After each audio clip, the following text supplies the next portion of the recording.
Bismillahirrahmanirrahim. Assalamualaikum warahmatullahi wabarakatuh. Apa kabar anak-anak kelas 3 dimanapun kalian berada? Bersyukur kepada Allah Subhanahu wa Ta'ala, pada pagi hari ini kita kembali dapat bersama-sama belajar di mata pelajaran pendidikan agama Islam. Dan alhamdulillah kita sudah sampai di pelajaran kelima, di mana pelajaran kita yang kelima ialah temanya sholat kewajibanku. Kemarin kita sudah membahas tentang pengertian sholat, dan inti ibadah sholat itu adalah doa. Nah, sholat diartikan pula sebagai serangkaian gerakan atau ucapan gerakan yang diawali dengan takbiratul ihram dan diakhiri dengan salam. Itu di pekan yang lalu. Nah, pada pekan ini, pada hari ini kita akan bahas tentang hikmah dari sholat. Nah, anak-anak semuanya, sebelum kita mulai, mari sama-sama kita buka dengan membaca basmalah. Bismillahirrahmanirrahim.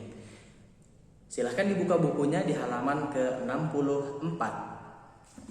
Halaman 64. Nah, hikmah sholat. Sholat akan memberikan hikmah yang bermanfaat jika dilaksanakan dengan sempurna, memenuhi syarat dan rukunnya, khusyuk dan ikhlas karena Allah Subhanahu wa Ta'ala. Hikmah sholat diantaranya sebagai berikut. Yang pertama, selalu mengingat Allah Subhanahu wa Ta'ala. Kemudian yang kedua, mendekatkan diri kepada Allah Subhanahu wa Ta'ala. Nah, selalu mengingat Allah, mendekatkan diri kepada Allah Subhanahu wa Ta'ala. Kenapa?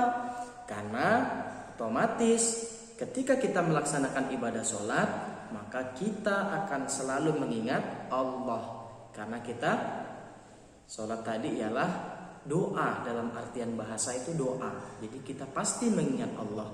Kemudian ketika kita sudah sholat, secara otomatis kita dekat kepada Allah. Kemudian yang ketiga, disiplin waktu. Kenapa orang yang sholat ini memiliki hikmah disiplin waktu? Karena sholat itu, apalagi sholat wajib, ada 5 waktu. Jadi orang yang sholat secara otomatis hidupnya akan disiplin. Kenapa demikian? Karena dia menjaga waktu-waktu sholat.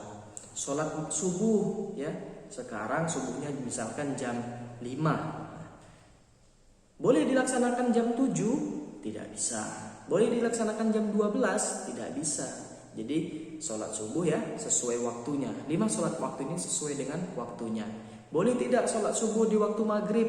Tidak boleh. Boleh tidak sholat zuhur di waktu asar?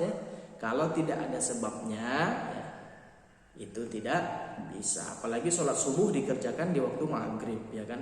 Jadi orang yang sholat, mengerjakan sholat itu dia disiplin waktu. Kemudian hidup bersih.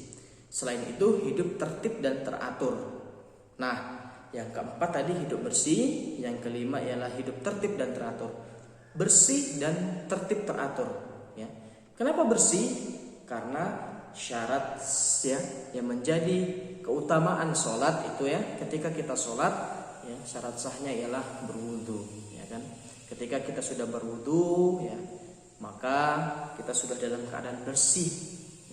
Apalagi ketika sholat itu, pakaian kita itu harus pakaian yang bersih. Kemudian yang keenam ialah bersikap rendah hati. Ketika orang sudah mengingat Allah Subhanahu wa Ta'ala, maka orang itu akan memiliki hati yang lembut. Kemudian yang ketujuh ialah hidup damai dan menyebarkan keselamatan. Yang kedelapan, hati menjadi tenang dan tentram. Inna sholata tanha 'anil fahsya'i wal munkar. Sesungguhnya sholat itu mencegah perbuatan keji dan mungkar. Jadi kesehariannya orang yang rajin melaksanakan sholat, hatinya, pikirannya itu menjadi tenang. Kemudian yang kesembilan, membina kebersamaan persatuan persaudaraan. Apalagi anak-anak semuanya yang sholatnya berjamaah di masjid, kebersamaan, persatuan dan persaudaraan sesama umat Islam akan semakin kuat. Kemudian yang terakhir, yang ke-10 ialah memelihara diri dari perbuatan dosa.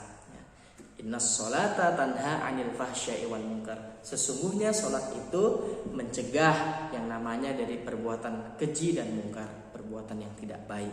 Maka dari itu ketika kita sholat, ya hati kita tenang, pikiran kita tenang, kita dekat dengan Allah, dan kita insya Allah terhindar dari perbuatan-perbuatan dosa.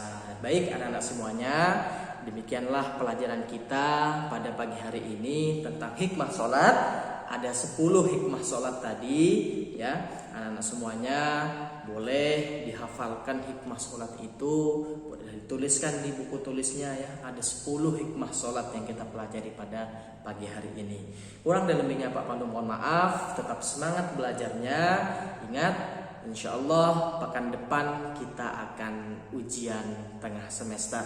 Tetap semangat anak semuanya, tetap belajar, dibaca-baca kembali bukunya dari bab 1 sampai dengan bab 5. Demikian, wallahul muwaffiq ila aqwamit thoriq. Assalamualaikum warahmatullahi wabarakatuh.